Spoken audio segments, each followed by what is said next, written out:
যুক্তরাষ্ট্রের প্রভাবশালী সাময়িকী টাইম রাজনীতি, ব্যবসা, স্বাস্থ্য, বিজ্ঞান, সংস্কৃতির অনুসন্ধানী তথ্যের গুণে বিশ্বজুড়ে এর পাঠক।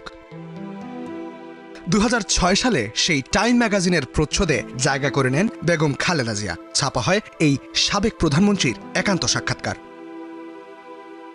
প্রচ্ছদের ছবিতে হেলিকপ্টারে খালেদা জিয়া, শিরোনাম রেস্কিউ মিশন, রিবিল্ডিং বাংলাদেশ বা বাংলাদেশ পুনর্গঠনের পেছনের গল্প তুলে ধরেন টাইমের সাংবাদিক অ্যালেক্স পেরি।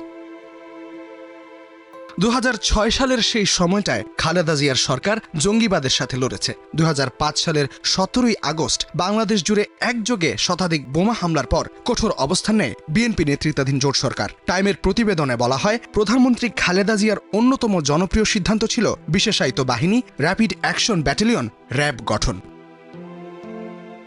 র্যাবের অভিযানে জঙ্গি সংগঠন জামাতুল মুজাহিদিন বাংলাদেশের শীর্ষ নেতারা ধরা পড়ে। সেই বিবরণও স্থান পায় টাইমে।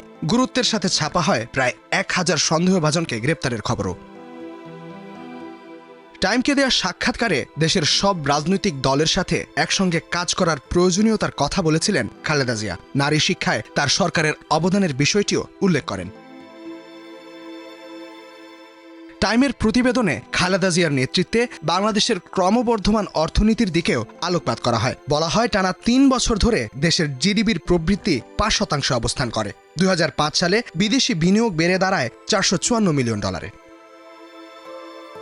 টাইমের প্রতিবেদনে বেগম খালেদা জিয়ার জনপ্রিয়তার একটি চিত্র তুলে ধরা হয়। প্রতিবেদন প্রকাশের 1 মাস আগে টাইমের এক প্রতিনিধি পাবনায় খালেদা জিয়ার একটি জনসভা কভার করেন। সেখানেই তার জনপ্রিয়তার প্রত্যক্ষ সাক্ষী হন সেই বিদেশি সাংবাদিক। তখনকার প্রধানমন্ত্রী খালেদা জিয়াকে দেখতে লোকজনের গাছে চড়া, নদীর পানিতে নামার মতন দৃশ্যগুলো সাংবাদিককে বিস্মিত করে। এমন আলাদা কয়েকটি ঘটনাও স্থান পায় প্রতিবেদনে। সাক্ষাৎকারের শেষ দিকে টাইমের প্রশ্ন ছিল, আপনি কি কখনো হতাশ হন না? জবাবে খালেদা জিয়া বলেন, আমি একজন মানুষ, মাঝে মাঝে মনে হয় হাল ছেড়ে দিচ্ছি, কিন্তু মানুষ আমার উপর বিশ্বাস রেখেছে, আমি সেই বিশ্বাস ভঙ্গ করতে পারি না। ইস্তেহাদুল মাহমুদ, স্টার নিউজ।